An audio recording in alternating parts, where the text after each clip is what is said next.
Hi, Meredith. Can you hear me? Hi, so nice to see you. Yeah, awesome. Welcome. Thank you. I was really pleased to hear from you. I'm so sorry that you've been through all that. I'm not putting myself on video.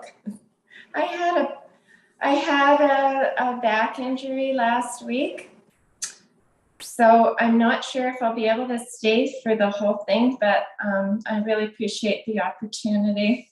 Thank you. You bet. Welcome. And yeah, so we're recording, so you don't have to put yourself on video. It's all good. There's the recording's available, so whatever you can stay for, great. And if you can't stay for the whole thing, well, you can come back to the recording later. Oh, super. Thank you.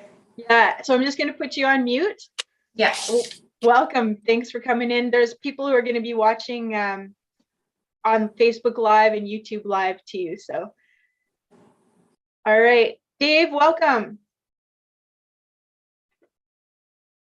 If you're on mute, so that's good. Oh, yeah, you're still on mute. Awesome. Welcome. Thanks for joining the Zoom. And there's people watching on Facebook Live, I think, and YouTube Live as well. Let's see here. I'm just going to switch over to speaker view. Here we go. All right, welcome everybody. Thank you so much for joining me. I'm excited. I'm stoked to be back. I haven't taught yoga or meditation or breath work or all these things that I enjoy so much for a long time. And it's wonderful to have this opportunity to do it with people everywhere. This technical thing allows us to do that. So this is the first time I've done a live stream like this. I'm using an app, a new app. I feel so youthful using an app. And it's streaming to YouTube and Zoom and Facebook at the same time. So every once in a while, if I look like I'm a little overwhelmed, it's because I'm checking things and making sure things are running. So thank you all for joining me today for the Loving Kindness Meditation. I'm going to talk for a very short period of time, and then we're going to go into the meditation. So this is going to be mostly an experiential session that we're having today. On Sunday, April the 10th, I'm going to be doing a mini workshop. So I'm going to go into more of the science explanation for the connection between the brain and the pain and the things that happen in the brain and the body when we experience chronic pain and chronic anxiety. And I'm assuming that everybody is here today because you've either got experienced some chronic pain or some anxiety or stress. Some people call it anxiety. Some people call it stress. I mean, especially over the past 2 years, there's been, the world has changed. It's changed so much since, if you looked back 2 years ago and somebody said, guess what's going to happen in the next 2 years? Who would have guessed, right? So all of our lives have been impacted. And some of us came into this with pre-existing stress and anxiety and pain. So what I'm going to be bringing to you during the month of April is my whole body of knowledge from 30 years of teaching various kinds of mind-body classes and teachings, and share it with you so that you can learn to manage your pain, so that you feel like you've got some techniques that can help you to manage this pain or anxiety. And I'm going to talk on Sunday especially about how pain and anxiety are related and how it's similar mechanisms in the brain and the body that cause these things to chronically affect us. So chronic pain is formally defined as pain that's lasted for 3 months or longer. And you might be going, 3 months? I'm a pro. I've had this thing for 17 years. And some people go through that. So the techniques are a combination of ancient wisdom and science. And my experience that I've had teaching people over 30 years, the things that I've noticed, and I'm also bringing my own personal experience. Some of you may have seen the emails or the posts that I made. My house over the past 4 years was flooded three times. And then the city expropriated my home, and so my whole life has been turned upside down.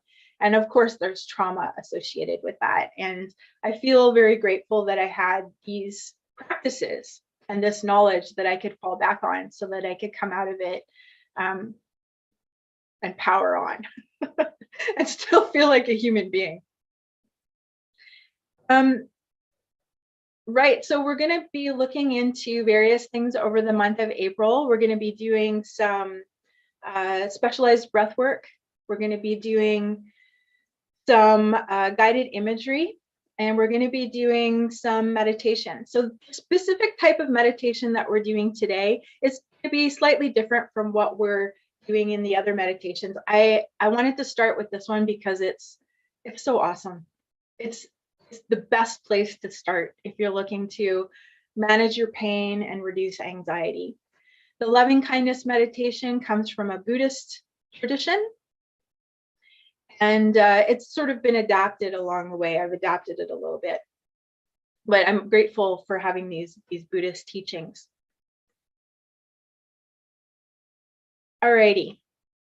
So if you're on Facebook, I'm just going to check Facebook and see if it's running live. To be honest, because of this techie stuff is new to me, I'm not sure if the Facebook Live is running. I sure hope so. It doesn't look like it to me, but I'm not getting any emails or messages from anybody saying that it's not running. So fingers crossed. Fingers crossed. All right, so I have found through my teachings over the years that there's a three-part path to managing pain and chronic anxiety. And all three paths are equally important. So physical movements and stretches, and that would be yoga. So the right kind of yoga, the kind of yoga that's appropriate for you. It's critical that you're doing yoga that's right for where you're at in this moment. The second one is managing the messages between the brain and the body. And we do have control over that. There's this thing that goes on with our brain and our nervous system and all the nerves that go out to the parts of our body. It's called neuroplasticity. And so that means that our brain and our nervous system adapts. And what happens over a long period of time, if we've experienced pain or anxiety, our brain and our nervous system gets better at recreating those conditions. So it gets better and better at producing the neurohormones that cause pain and anxiety. It gets better and better able at sending the particular electrical messages between your nerves. And it's like anything. It's like if you practice a sport, like if you're shooting hoops, if you're aiming for that basket and you practice it over and over and over, your body's going to get better and better at doing it and reproducing those conditions. So the good news is, if you've been experiencing chronic pain and anxiety for a very long time, is that we can readapt, we can rewire the nervous system and the brain and the body in the opposite direction. So we can rewire so that instead of creating all those pain signals all the time and all the pain hormones like adrenaline and tensing the muscles and causing your breathing to get super shallow and super fast and causing your heart rate to go up and taking resources away from your digestion and your organs of elimination, you can readapt and you can move your body into that place where it gets better and better able at producing relaxation and peace and de-stressing. So you can train your body to get better able at producing serotonin. You can train your body to instantly relax. You can train your brain to instantly go into that place of peace. And so that's what I'm going to be talking about over the next month and training you to do. So all you got to do is show up and do the practices, and you'll be astounded at the results that you're getting over time. So the third part of the pathway, and this is equally important, that's what we're going to be kicking things off with today. We're going to cultivate heart opening, which allows us to get and use information that bypasses the normal pathways of perception, logic, and cognition. When we connect to the heart, our latent abilities open up further for us, including our capacities for self-healing. It's amazing what can happen when we work with an open heart. And those of you who are sensitive to energies will be able to relate. to what I'm about to say, some of us are born that way. Some are born with a stronger capacity to sense energies. We're all born that way, but some of us are born with that in a stronger way, and it comes easily to us. It's like seeing or hearing. It's just like natural. Like I've always been sensitive to energies. I can feel what's going on. And science has just caught up with the ancient wisdom. In yoga, it's called prana. So prana is life energy. It's that which is present everywhere. In the Chinese traditions, or the Eastern traditions, it's called qi. So science is just catching up, and it's realizing that humans are vibrational beings. We're energy beings. So everything around us is energy, cleverly disguised as solid matter. And that energy field expands well beyond our Earth. It expands out into the universe, and it interacts with and it intersects with proto-intelligence and infinite intelligence. And I'm going to refer to it that way. Some of you might think of it as, or perceive of it as, God or the creator or angels. So out there's energy that we can access and we can connect with. And when we open our hearts, when we do heart-centered work, we can access that infinite intelligence and that energy that's out there. And I'll tell you how it really helped me. There's been times over the past 4 years, having experienced all the flooding with my house, that I've gone deep into really bad states. I felt really, really low over the past few years. And one of the realizations that really helped me was in that state of going low, I was feeling really isolated and alone. And anybody who's had a chronic state of anxiety will probably relate to that feeling of like, I'm going through this on my own. And one of the things that really helped me was realizing that expansive, broad field of energy is available to me. And the more I get into a relaxed state, the more I open my heart, the more it's available to me. And that way I know I'm not working alone, that there's assistance that's available to me. Even if there's no other human beings right here, right now, offering me a hand up, I know that assistance is available to me. And the way that I access it consciously is by relaxing, releasing, and becoming receptive. And that's what happens when we do the things we're going to do this month, the breath work, the guided imagery, the meditations. We become receptive to those energies that can assist us and help us to access the resources that we have inside of us. It's like we crack it open. We access those resources when we go into these, you could call it altered states that we're going to be going into. Really, it's a state of focused relaxation. All right. So without further ado, let's start to move into the loving kindness meditation. So this is a meditation practice that's aimed at generating feelings of love for yourself and for others. Some people may find it hard to love themselves because they have feelings of unworthiness. And that just means that it'll take more practice, which in itself is a sweet and joyful experience. Buddha taught that you can search the whole universe and not find a single being more worthy of love than yourself. The practice of loving kindness is unconditional. And it's not dependent on whether we consider someone deserving of love. And we extend it out to all living beings.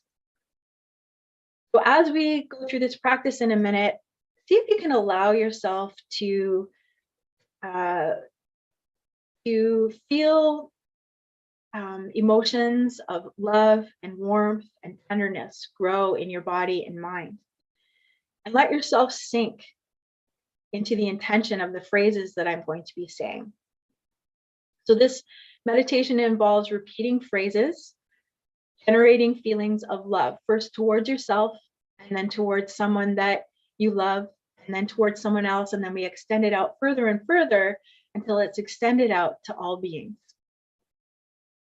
Now, a regular practice of loving kindness can help replace feelings of hatred and anger, and it can supplant them with feelings of peace and joy and compassion and empathy. Incredibly, the Buddha taught loving kindness meditation helps us sleep better, have sweet dreams, awaken contented. And the Buddha said that when we practice this regularly, people will love us, our faces will glow, and life around you will become peaceful and beautiful. Okay, so start to get yourself set up. And for most meditations, I encourage people to sit up tall so that you're relaxed but alert. But in this case, if you want to, you can lay down. You can lay on a comfy couch, or you can lay in like a recliner chair. Just sit in a way that you're feeling like, yeah, I can receive good things right now. So get yourself situated in that way.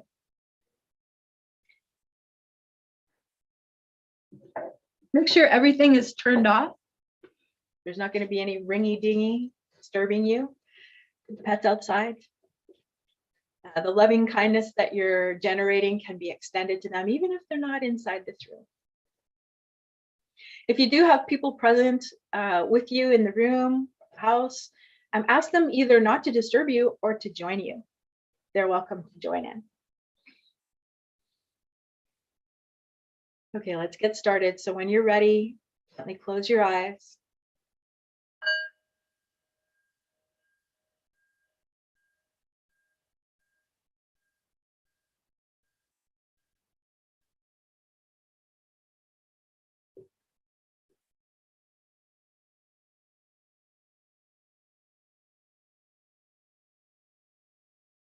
Let this meditation come from the heart.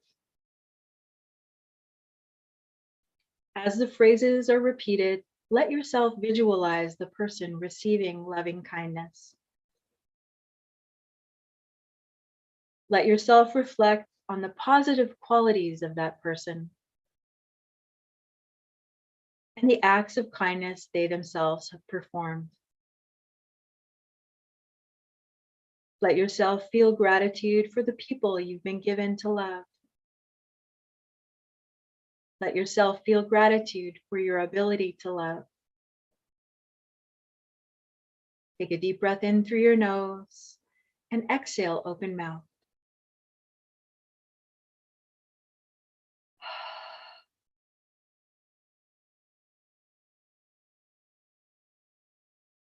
Take a few more slow, deep breaths, just like that. And with each exhale, feel your body relaxing more and more.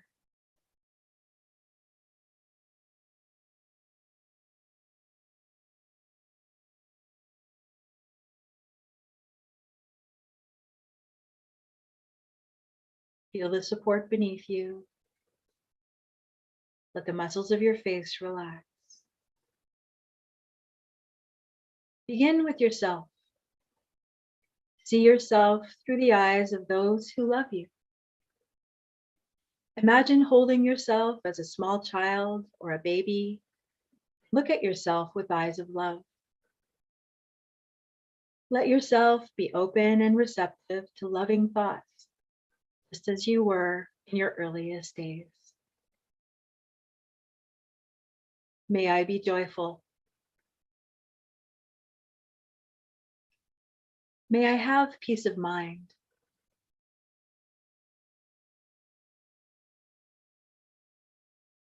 May I have wellness.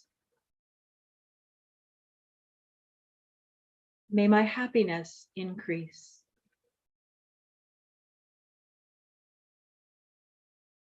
May I be joyful.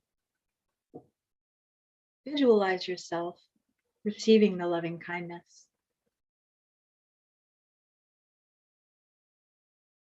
May I have peace of mind. Visualize, feel, sense, experience yourself at ease.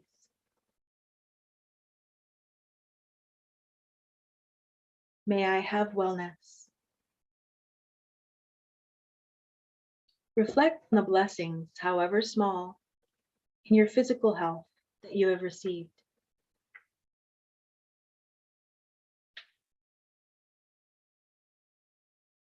May my happiness increase. May I be joyful.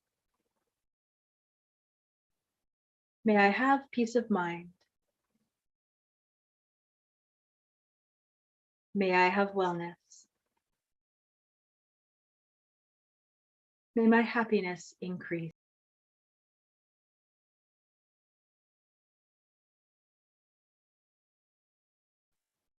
Now bring to mind a special and beloved person, someone who's given love to you unconditionally. Offer them heartfelt wishes. May you be joyful.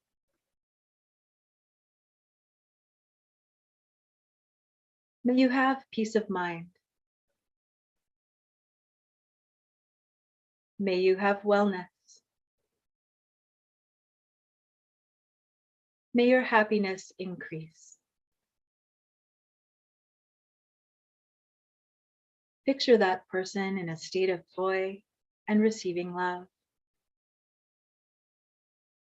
May you be joyful. May you have peace of mind.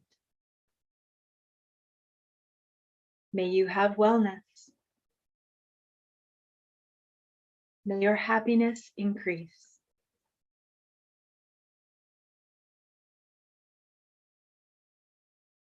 Let yourself sense and feel that person's happiness continuing to grow.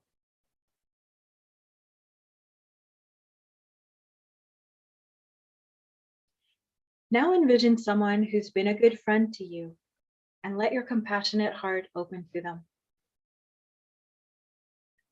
May you be joyful.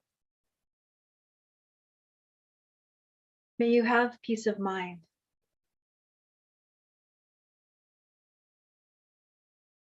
May you have wellness.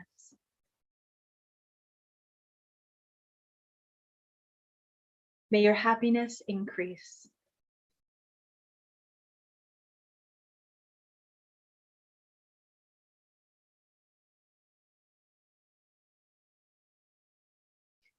Now picture someone else you know, but are not as close to. Extend heartfelt wishes out to them and visualize them experiencing joy and happiness. May you be joyful. May you have peace of mind.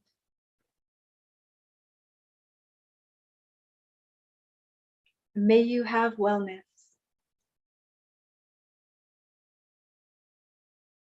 May your happiness increase.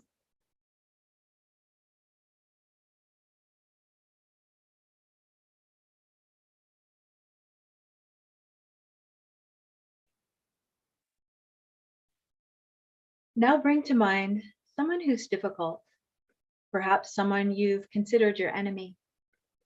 See if you can soften around your heart as you say these phrases in your head to yourself. May you be joyful.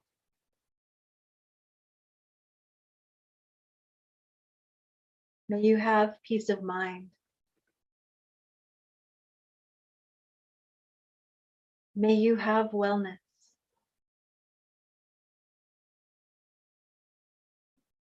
May your happiness increase.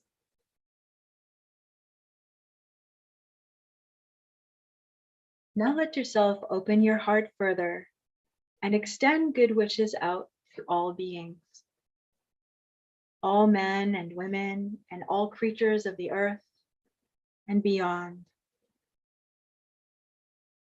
Perhaps feeling a sense of joy and happiness filling your heart. Let your well wishes reach out to touch the hearts of all beings far and wide. May you be joyful.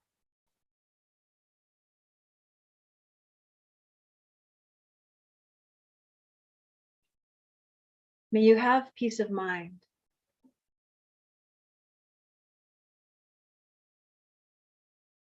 May you have wellness.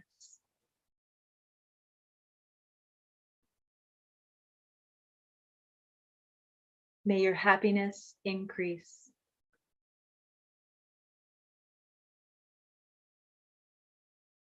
Visualize, feel, sense all beings experiencing unconditional love.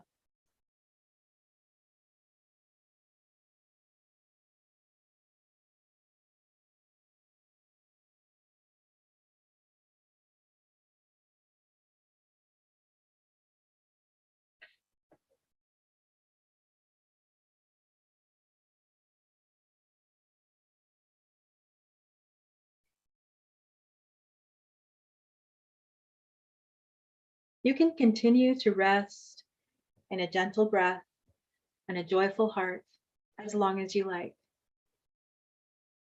When you're ready, come back into the world, feeling joyful in your spirit, feeling your mind and your body at peace.